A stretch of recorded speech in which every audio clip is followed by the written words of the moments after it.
What's up? I'm Kayla Brantley here with entrepreneur, hip hop mogul, producer, music executive director, and more, Dame Dash. Dame, I'm so glad to be speaking with you today. Pleasure to be talking with you. It's great to be here. Yeah, well, first off, congratulations on your engagement. I woke up to the great news. Can you tell me a little bit about your lovely fiance, how you popped the question, and about your new baby? Well, I've been with Rocky. She's become like the muse of my life for like the last 13 years. And, she's always rode out with me no matter what, never wavered. And, she just provided a really nice life. And she fought really, really hard to make a child for us. And, we went through a lot. Last year, we lost the baby at 7 months. And a year later, we have one. And, this is the happiest I've ever been. I've never really been able to enjoy my children because I was never with the mothers once they were born. And, I'd be a fool to let her slip by, and she deserves it. She deserves a Damon Dash. You know what I'm saying? She made a little baby one. Mm-hmm. And so it was her birthday. And, she had designed the ring. She's very specific about the things she wants. It's one of the things I love about her. She has the best taste of any person that I know. And taste is very attractive to me. Mm-hmm. And she was like, when we get the ring, this is what I want. This is how I want it. Her and her mother designed it. And, this was the time. I thought it was the right time. So on her birthday, you got down on one knee. Yeah. I thought it was important that I humbled myself. She's my queen. She creates life, so that makes her God. And she runs the companies. Like right now, she's over there running the companies. That's why I got the kid. That's why I got the baby, because, she's over there working. And I've been able to become like, a stay-at-home dad, and I'm loving it. This is what I was working for. Had I not experienced this, it'd have been like, I wouldn't have really ever got what I've ever wanted. This was the war that I was losing and learning from with all those battles. Mm-hmm. Well, you've had such a big few months, just like you said, an engagement now, your baby, but now you're relaunching Dame Dash Studios. Can you tell me a little bit about your streaming platform? Well, the innovation is that we were making original programming. And, I've been preaching this app thing for a while. When Netflix was in the supermarkets, I was trying to build a streaming service and learning how to make content at a certain level. But now everybody and their mother got an app, right? Mm-hmm. So in launching this app, and what my intent was always to do was for people to be able to shop while they're watching, because I'm very savvy at fashion and music and, so on and so forth. So when you're watching, whoever's in the content and they're wearing the clothes, you can buy it. When you're watching the food that we eat, you can buy the food, because Beyond Meat is going to be able to be bought from there. My programming is very targeted. It's about, self-awareness, programming that evolves around, being healthy and economically healthy and psychologically healthy, and we have programs. Rocky has a TV show, Health is Wealth, teaching a vegan lifestyle of cooking without having to break your pocket. The same way she feeds me, she's teaching people how to eat. We got the yoga. We have Healing is Gangster, where we do therapy. When we lost the baby, we actually did therapy live so that people could learn from it.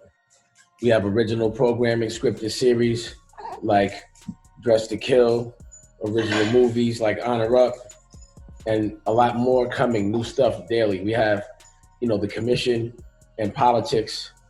We have education with the OSG. Dennis McKeezy. That's 90 Black Principles.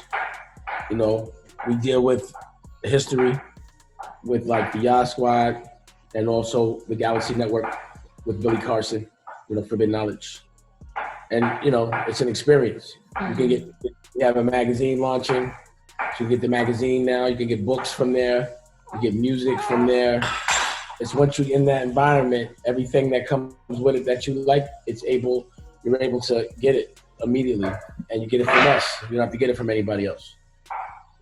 Well, you know, it's Black History Month, and race has been such a big topic this year, especially. How are you using your new platform to uplift Black voices and creatives?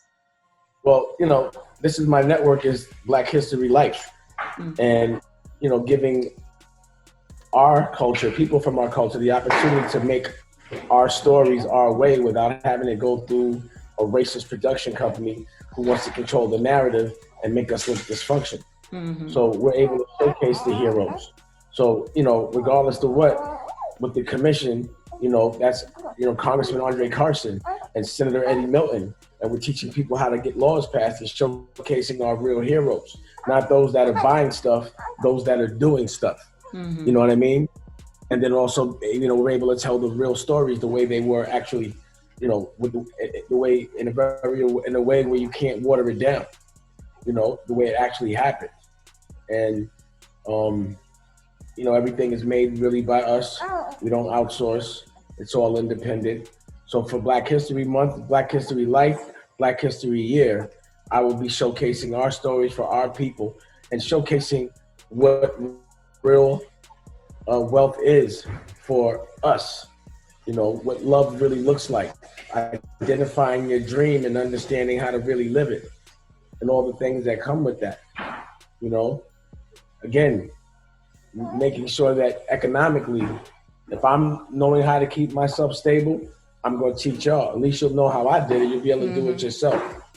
So this network also has a point of view. It's for like-minded people. It's about deprogramming people, because the things that are put in our face day to day does not behoove us. To teach us food, to only be worried about superficial things and what other people think about, and unfocusing us on other people's lives and gossip to distract us from our oppressor.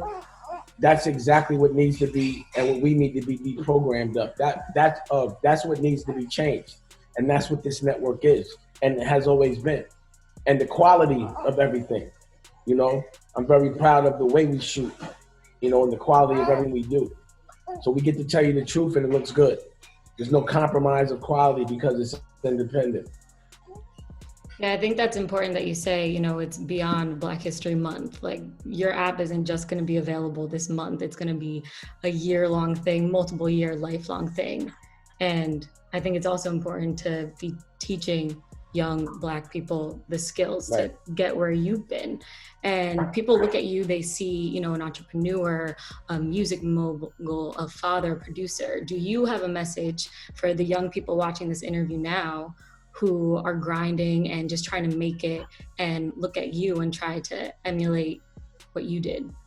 Well, my thing is, you have to somewhat be a time traveler. You have to look at what you want your future to look like in 5-10 years, the best case scenario, and make sure you know how to dream. If you can't visualize it, how can somebody else? How can it even happen? And dreams don't cost $1. So you might as well dream big. Why have a small dream? So have that dream, be able to visualize it, articulate it, and make sure other people that are like-minded and have similar dreams, that you stay with those kind of people. And you fight hard, because it's not going to be given to you. Just because you have a dream doesn't mean it's going to happen. It means you know what you want to happen, and you know what to focus your energies on. And know that you're not going to be young very long. It doesn't last. Trust me. And when you're the cool kid with potential, when you get older, you become the corny dude and the old man in the club that never realized anything, and now you're just insecure and incompetent, and you got a bunch of beard dye around, and that kind of thing. So you don't want to be that. You don't want to be this person that you're laughing at, but fight hard now. Now's the time, because time creeps up as fast. You've only been young because all you know is young because you just got here. But trust me, it's a long journey. Start investing in your life now, and make sure the people you love, don't be selfish. Make sure, if you want to be successful, if you want to be a boss cares about other people before they care about themselves. If you're a man, your job is to take care of your woman and your family. Let them be comfortable. And they have to eat before you do. They got to be comfortable before you do. You make yourself uncomfortable so they're comfortable. And know that's your job. Don't go Dutch if you're a man. Don't let no woman pay for the bill or the tab unless she really wants to, but you shouldn't make her. If your girl got more money than you, you should still be paying the bills. That's just how I see things. That's a man's Mm-hmm. job. So that's my advice. So if you want to be a man, my advice is be that. And if you're a woman, don't accept anything but that. If you don't have a king in your life, he's a boy toy. Let him go, because you know what you're going to get. Nobody wants a mama's boy, an adult that wants a mommy. You want a king that's going to fight for you and your kingdom. Mm-hmm. And that's been a topic that's been trending a lot on social media, where a lot of, women say that, I kind of want to be able to handle my own, but then you go on the other side and men are like, nah, she should handle her own. We split everything half and half. So I think you just touched on like a big, big conversation that's happening right now. Nah, that ain't no conversation. That shit is like a man being lazy. A woman should be able to leave when she wants and not have to stay someplace out of fear of quality of living. That's why I said, even if a woman has more, like Rocky probably has more. I'm more up under her. She's rolling. You know what I'm saying? She has more. But either way, I have to be the man and do what I got to do. She should never have to do anything. But, she does what she wants. So you talking about it too. But you've had so much success in your life, and a lot of times the road to success comes with a lot of drama. So how do you block out all the noise and stay focused? That shit ain't no drama. That shit ain't about nothing. It depends on how you perceive things. As long as I'm healthy and free, it ain't drama. It's part of the game. It's like, playing football and being like, oh, how do you getting tackled? Don't get in the game if you can't take it. So really it's just how personal I take things, and I don't take things personally at all, because all that matters is how I feel in my family. So it ain't really no drama. It's just part of the game to me, and that's how I always look at it. You know what I'm saying? Thank you. He's going to escuela. He's learning Spanish. Bye. Ah, qué bien. We love a bilingual baby. He goes to school. Rocky and the OSG, the principals have developed the curriculum, and they're doing a syllabus right now from the womb to third grade. So, we're actually implementing it with him, and it's working. So that's a lot of the direction I'm going in right now is, education, and just instead of complaining about the way the world is, actually doing something. You know what I mean? And it's a good time for that, because the world has ended the way it existed. It will never be the same. There's a new world out there. And I think people should be embracing that, because the old world wasn't really in everyone's best interest. Motherfucker was unhappy. So come back ahead of the game, plan, be strategic, and do things that are new. You know what I mean? Because it's time for it. Yeah, now you're and raising... also I'm launching linear television in Atlanta and LA and Charleston March 1st. Oh, nice. So it'll be 24 hours. Yeah, so in LA, we're looking at that on the screen. What's going to be on there? The same stuff that's on the streaming service, but with commercials and shit. And it's really like Home Shopping Network meets HBO, meets MTV, meets CNN. You know what I mean? Is there anything you wish you could have told your younger self? Or if you could tell your younger self now, is there anything you would tell him? I just feel like all the lessons that I've learned have gotten me to where I'm at now. And I'm extremely happy. So like, what I want to change about my life, really? The only thing I would have done different is, I'd have just been a little more convincing to Aaliyah about not getting on that plane. I should have been an asshole that day, because I told her don't do it.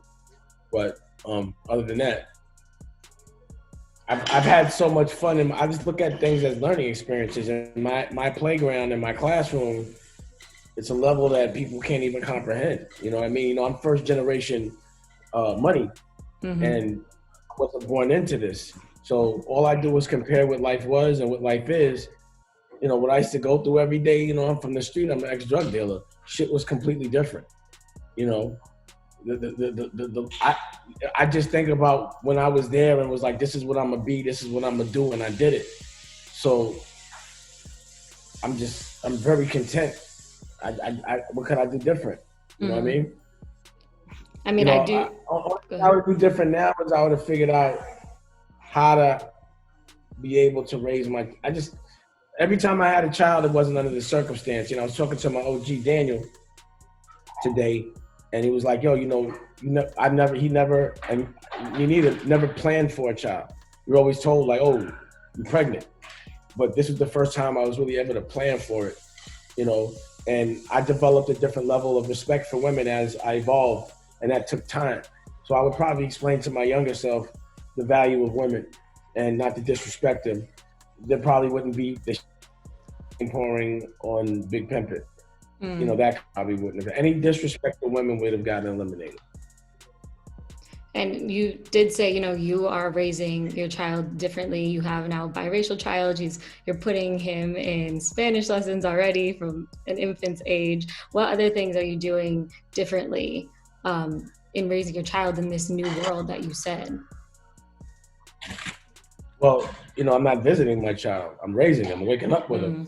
You know, it's all day, every day. I'm watching him physically grow, mentally grow, and I have a big part of that, you know, and I'm there. You know, before I was working every day, a different kind of work. It entailed an environment that my children and a baby couldn't be around. So now I'm in an environment where babies can be in my house, or also my studio, you know, Dame Dash Studios, the studio. So all of it, even the people I'm around, you know, my whole, you know, you're supposed to get different as you evolve and you grow. It would be a shame, you know, I'm gonna be 50 in a couple months for me to be still excited by the same things and doing things the same way as I did when I was like 25. That'd be, you know, that'd be disappointing. So things change for me. The more I learn about, the more the things means things change, and I embrace change. It doesn't make me nervous. Change usually makes people nervous. Like, I can say this about Rocky. The only time she gets anxiety is when when we go, yo, we moving into a bigger house. And she's like, the move is what bothers her. You know, that gives her anxiety. But other than that, that's it. So my point to that is sometimes change, moving, doing something different, packing up shit, you know, editing, those things make people and give them anxiety, where it doesn't do that for me. You got wedding plans already? You got a date, anything like that, or it's still fresh? Well, it's COVID, so, you know, nobody knows what the fuck's gonna happen. All right, well, people are planning like 5 years down the line. I mean, yeah, definitely that, but it'll be as soon as shit gets normal. It's just we don't know when shit gets normal. You know what I'm saying? But as soon as shit gets normal, like we can get married over Zoom right now, you know, but I think, you know, we deserve a little more than that. Or at least she deserves a little more than that. Yeah, but as soon as possible. Like, we live married now anyway. We've been living married for about damn near a decade now. You know, she like raised all my children. She raised Ava, she raised Tallulah, she raised Boogie, you know, she raised Lucky. She raised all my kids. And then, as if they were her own, you know, so now it's her time. She deserves it. And how is this time? She got a magazine coming out, a TV show. She got, it's called Rocky. She has a doc coming out about the whole IVF and you know, losing a baby and doing it again. She got a lot of shit happening right now. You know, I'm basically her little man right now. She made Dusko the Don, you know what I mean? She made baby Dusko, so she's like perfect. And then what else? I got everything. And how has this whole year with COVID and everything been for you, being in a house as opposed to like, you know, your normal traveling and doing whatever you do? Well, I normally stay in a bubble, you know? So, you know, I've set up my business structure, my business model. It was always, you know, my thing was make money, make residual income, make money by the pool. And it just made it where I was able to limit the amount of people that had access to me. So I got to kind of like, you know, spend the whole time with Raquel pregnant. We had a great pregnancy, you know. Besides the concern, you know, Nicolette caught COVID and that scared the shit out of us for a couple of weeks, but she was all right. But we were very productive, you know. We were in Cody for a while. We did like, you know, a lot of projects out there that were, you know, finished and putting out. And it's been real cool for me. And my thing was, no matter what, to make sure I came out of this stronger than before, that I had the answers when everyone else was asking questions. I thought it was a great time to get money. And it's been just that. Yeah, I think this time definitely either like made or break some people, for sure. All depending on how you use that time. Yeah, basically, if you're sitting around worried in a dark room, you ain't gonna get shit done. But, you know, a general looks for a war. You know, they have orders, they prepared for it. Mostly soldiers, they just wait to be told what to do. That's not me. anyone who knows you always got something in the works. So besides the Dame Dash Studios, what else can we be expecting from you? I know you said a little bit about the television program. Well, not the television program, the television network. So the television network is rolling out, and then each and every hour will be filled with new projects. So there's movies coming out. So if you know, it's like when you launch a television network and you're making all the content on it, those are different projects. So again, movies, documentaries, books, magazines, those clothing lines, all those things are things that are cooking all the time because, you know, it's like if this was a spot, I'd have to continue to always be bottling up some kind of a drug. That's what this is. I got to continually cop and I got to continually bag that shit up and I got to put out new work constantly. So that's what it's going to be right now. It's just putting out new work and finding more distribution, you know, and all the ancillary things that come with it. So there's a clothing line coming, a magazine coming, a television network coming, a doc coming, a movie coming, you know, a book coming. Pause. All those things are coming. That's what I'm working excited. I'm excited to see all of them. That sounds like you're busy, always working. Always active. I mean, there's the same hours in the day. I have the same hours everyone else has. Just what I do in those hours. I'm constantly working on my dreams all day. If you have a lot of dreams, you got a lot to do. Absolutely. Very, very inspirational. I know our viewers are going to love this, especially hearing from you and hearing that advice, because that's sound advice that I think anybody could get something out of. Thank you. And make sure everybody goes, including you, because I'll see tomorrow, Dame Dash Studios. You just get it. It'll be on every single apparatus and every place that you can get Netflix and any other kind of app. And just check it out. Put it on your screen. You got, you know, Apple TV. Put the app right next to Netflix and right next to YouTube. And enjoy it. Dope. Well, thank you so much for talking with me today. I'll let you get back to your fiance and your baby. Congratulations.